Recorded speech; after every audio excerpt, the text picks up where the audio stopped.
Hello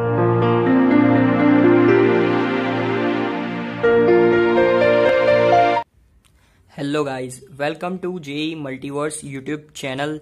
तो आज हम करने जा रहे हैं पाथफाइंडर बुक से चैप्टर काइनेमेटिक्स से एमसीक्यू नंबर 70। तो आइए पढ़ते हैं क्वेश्चन को। तो क्वेश्चन में दिया हुआ है, at a particular instant of time position vector r vector, velocity vector v vector and angular position of a particle traversing a path A B are as shown in the figure. और हमको book में कुछ इस तरीके की figure दी है जहां पर ये ए बी ऐसा कुछ पाथ है, कवर्ड पाथ है। वेलोसिटी वेक्टर ये है जो कि ये एक्स एक्सिस से, पॉजिटिव एक्स एक्सिस से फाई एंगल बना रहा है, ठीक है। और ये उसका आर वेक्टर है, पोजीशन वेक्टर, जो कि एक्स एक्सिस से थीटा एंगल बना रहा है। यहाँ पे हमको आगे क्वेश्चन में दिया है, here phi is the angle made by the velocity vector with the positive x axis, जो कि हमने यहाँ पे देख लिया। और बाद में पूछा है, which of the following statement is are correct. और हमको इस तरीके से स्टेटमेंट दिए हुए हैं और हमको फाइंड करना है कौन सा स्टेटमेंट इनमें से करेक्ट है। तो आइए गाइस करते हैं इसको सॉल्व। तो हमको ए ऑप्शन में दिया हुआ था कि modulus of angular velocity D theta by D T equal to V sine phi minus theta by R, ठीक है। तो इसको हम करते हैं चेक। तो ठीक है, हमको डायग्राम में कुछ इस तरीके से दिया हुआ था कि ये था एक्सिस थे, मतलब ये ऐसे y और x, और यहाँ से r वेक्टर पे पार्टिकल जो था वो ऐसे ट्रावर्सिंग कर रहा था पाथ ए बी के अलोंग। ये r वेक्टर था, ये थीटा एंगल था, और यहाँ पे ये v वेलोसिटी से ऐसे जा रहा था, और ये एंगल जो था वो था फाई, ठीक है। तो अब हमको ये पता होना चाहिए, और आपको पता भी होगा, आपने सर्कुलर मोशन में अगर पढ़ा हो तो, कि जो ओमेगा होता है उसको D theta by D T मानते हैं।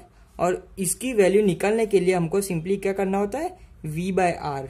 लेकिन यहाँ पे भी हमको ध्यान रखना है, क्या ध्यान रखना है कि जो v है वो r के हमेशा परपेंडिकुलर होना चाहिए। मतलब कि v का वो कंपोनेंट जो कि रेडियस वेक्टर या तो पोजीशन वेक्टर के परपेंडिकुलर हो, ठीक है। हमको वो हमेशा ध्यान रखना है, ठीक है। तो यहाँ पे हम देख लेते हैं कि ये जो वेलोसिटी है उसका कौन सा कंपोनेंट, कौन सा वेलोसिटी का कंपोनेंट रेडियस वेक्टर के परपेंडिकुलर हो। तो ठीक है, ये चीज को हम थोड़ा, ये वाला जो सिचुएशन है उसको हम यहाँ पे थोड़ा बड़ा करके देखते हैं कि किस तरीके से हो रहा है। तो ये जो है ये आर वेक्टर है, ये थोड़ा रफ डायग्राम है लेकिन आपको एज्यूम करना है, क्योंकि मतलब ये वाला जो स्लोप है यहाँ पे ज्यादा कम मान सकते हैं, क्योंकि मतलब कुछ स्पेसिफिक गिवन नहीं है, इसलिए ये तो आपको बेटर व्यू है, इसलिए मैंने ऐसे बड़ा करके दिखाया है, ठीक है। ये वेलोसिटी वेक्टर है, ये फाई नॉट एंगल है, ठीक है।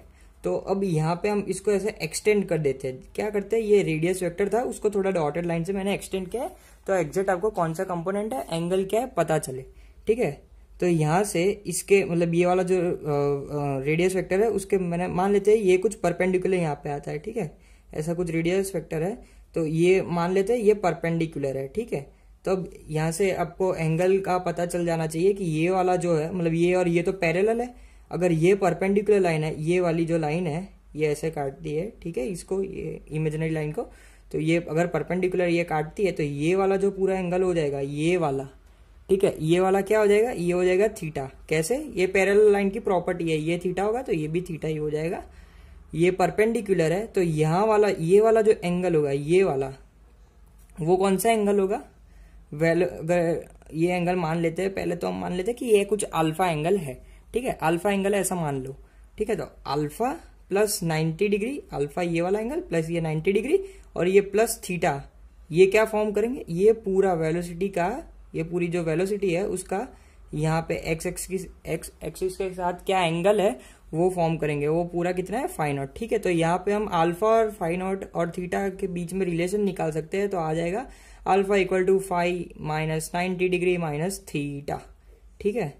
तो अब यहाँ से हम सिंपली कह सकते हैं कि वेलोसिटी का यहाँ पे जो वी कॉज अल्फा होगा, ये अल्फा एंगल है, ये वी है, ये वाला वी है, तो यहाँ पे कॉस कंपोनेंट आएगा, आपको पता ही होगा, ट्रिग्नोमेट्री से आप निकाल सकते हैं। वी कॉस अल्फा जो होगा ये रेडियस वेक्टर के परपेंडिकुलर वाला कंपोनेंट होगा वेलोसिटी का, तो ठीक है। वी कॉस अल्फा वाला जो होगा वो वी परपेंडिकुलर होगा। अब थोड़ी सी हम ट्रिग्नोमेट्री यहाँ पे लगा दे तो क्या हो सकता है, ये अल्फा है, ये हमारे पास रिलेशन दिया हुआ है, तो cos of alpha is equal to cos of whole, पूरा लेना है हमको, phi minus 90 degree minus theta. ठीक है, यहाँ पे आप ट्रिग्नोमेट्री लगाएंगे तो आपको पता चल जाएगा कि ये आ जाएगा कॉज, यहाँ पे कॉज में मतलब कि कॉज ऑफ माइनस थीटा भी कॉज थीटा ही होता है, कॉज ऑफ माइनस थीटा भी कॉज ऑफ माइनस थीटा भी कॉज थीटा ही होता है। तो यहाँ पे हम माइनस साइन आगे ले लेंगे, मतलब कि कॉमन लेके आगे ले लेंगे ये प्रॉपर्टी को यूज करते हुए, तो क्या हो जाएगा 90 degree plus theta minus five is equal to cos alpha, तो होना ही है। ठीक है, कॉज और दूसरी आइडेंटिटी आपको पता नहीं है, cos of 90 plus something angle मान लेते हैं कि गामा है, तो उसको किसके इक्वल होता है, वो होता है साइन ऑफ गामा के। वो किससे इक्वल होता है, वो साइन ऑफ गामा के इक्वल होता है। ये दो प्रॉपर्टी आपको पता होनी चाहिए, वरना आपको इस क्वेश्चन को करने में मुश्किल ही पड़ सकती है। तो ठीक है, ये किस में चेंज हो जाएगा, 90 प्लस ये पूरा थीटा है तो ये चेंज हो जाएगा sine of theta minus five. ठीक है, कॉज ऑफ अल्फा हमने निकाल लिया है, ये कॉज ऑफ अल्फा हमने यहाँ पे निकाल दिया है। कितना हो रहा है, कॉज ऑफ अल्फा हो रहा है, कॉज ऑफ अल्फा हमारा यहाँ पर हो रहा है, कॉज ऑफ ये अल्फा एंगल है वो हो रहा है sine of theta minus five. ठीक है, हमने सक्सेसफुली ये टर्म निकाल दिया है। ठीक है, तो अब हम D theta by D T यानी कि सिंपली हम कह सकते हैं ओमेगा, वो निकाल सकते हैं वी परपेंडिकुलर जो कि होना था V cos five, V cos alpha, वो हो जाएगा V sine of theta minus five upon R. ठीक है, अब हमको पूछा था, मतलब अब हमको तो क्वेश्चन में क्या दिया था, क्वेश्चन में यहाँ पे एंगल रिवर्स दिए थे। ठीक है, मतलब कि क्वेश्चन में ऑप्शन में, मतलब क्वेश्चन में जो ऑप्शन था वहां पे ये दिया था। अब आप कहेंगे कि इसको क्या करेंगे, इसमें से भी सिंपली छोटा सा मैनिपुलेशन है, कुछ ज्यादा करना नहीं है। इसमें हमको क्या करना है, वी बाय आर साइन, आपको ये पता होना चाहिए sine of A minus B is equal to होता है minus times sine of B minus A. Simply यही रिलेशन होता है, कुछ ज्यादा हार्ड नहीं है। या फिर आप यूज कर सकते हैं sine of minus theta is equal to minus sine theta, simply ये चीज ही है, आप यूज कर सकते हैं। तो यहाँ पे माइनस साइन बाहर आ जाएगी और sine of five minus theta आ जाएगा। ठीक है, ये D theta by D T आ जाएगा। लेकिन हमको क्या पूछा था, इसका मॉड्यूलस पूछा था। आपको क्वेश्चन में ऑप्शन में दिया है कि इसका मॉड्यूलस फाइंड करना है। ठीक है, तो मॉड्यूलस में मतलब माइनस प्लस का तो कोई दिक्कत है ही नहीं, हम उसको नेग्लेक्ट कर सकते हैं। ये माइनस साइन वैसे भी ये पूरा जब मॉड्यूलस के बाहर आएगा तो नेगेटिव साइन कट हो ही जाएगी, तो ये ऐसा हो जाएगा फाइव माइनस थीटा। तो इससे हम कह सकते हैं कि ए ऑप्शन है वो एकदम करेक्ट है, ए ऑप्शन है वो एकदम करेक्ट है। ठीक है, अब हम करते हैं बाकी के ऑप्शंस को चेक। अब बाकी ऑप्शन में बी ऑप्शन में क्या दिया था, बी ऑप्शन में दिया था मॉड्यूलस ऑफ टेंजेंशियल वेलोसिटी। ये क्या होगा, ठीक है, ये क्या होगा, ये क्या होता है D V by D T, simply ये होता है। ठीक है, और यहाँ पर ये जो होगा वो क्या होगा, ओमेगा आर हो जाएगा, omega R by D T, ये कुछ इस तरीके से हो जाएगा। और इसको आपको करने का वे तो पता ही है, रास्ता तो पता ही है। पहले को डिफरेंट दोनों यहाँ पे ध्यान में वही रखना है कि ये जो दोनों है दोनों वेरिएबल है, एक कांस्टेंट दूसरा वेरिएबल नहीं है। इसलिए हमको यहाँ पे क्या करना होगा, D omega by D T multiply R, मतलब ये मल्टीप्लीकेशन रूल है, आपने पढ़ाई होगा डिफरेंशिएशन वाले में। और पहले को मतलब दूसरे को कांस्टेंट रखते हुए पहले को डिफरेंशिएट करो और बाद में पहले को कांस्टेंट रखते हुए दूसरे को करो। ठीक है, और ये वाले दोनों जो ये वाला जो पूरा टर्म आएगा ये ए टी आएगा, ए टी का मतलब एक्सटेंड जो भी है टेंजेंशियल कंपोनेंट ऑफ एक्सीलरेशन, उसका मॉड्यूलस ये आएगा। और इसके मतलब ये जो है वो बी और सी दोनों ऑप्शन में नहीं है, तो ये दोनों गलत हो जाएंगे। बी ऑप्शन में क्या दिया था, बी ऑप्शन में दिया था R times D square theta by D T square.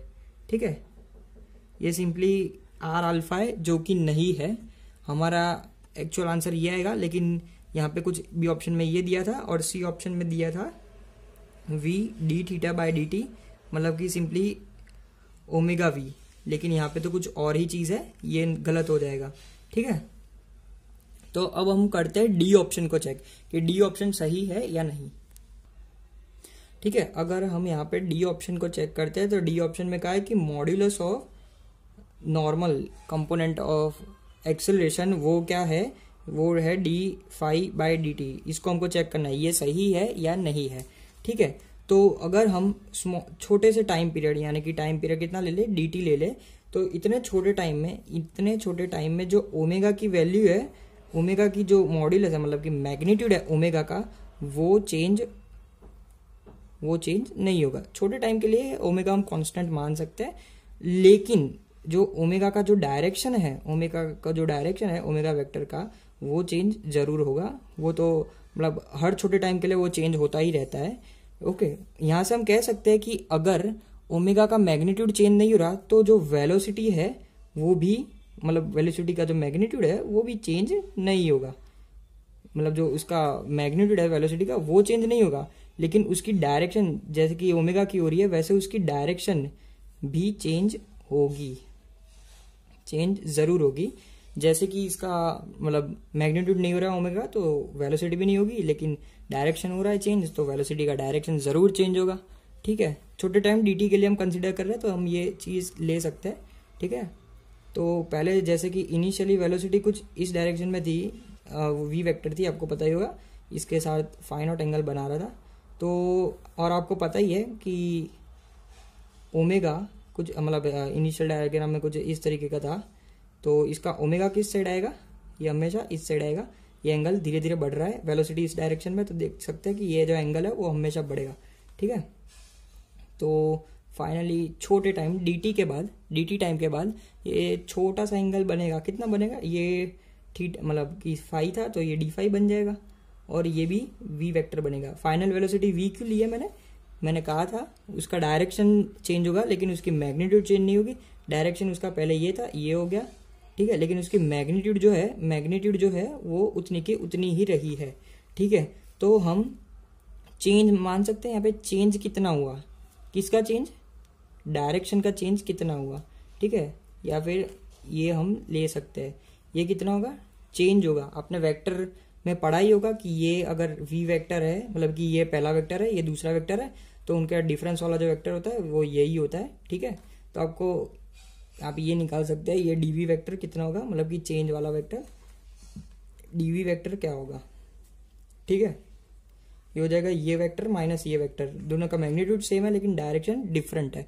ठीक है, अगर आपने सर्कुलर मोशन में पढ़ा हो कि ये अगर r वेक्टर मतलब r है और ये बहुत छोटा एंगल है, तो ये वाली जो लेंथ होती है आर्क की, वो होती है r d थीटा।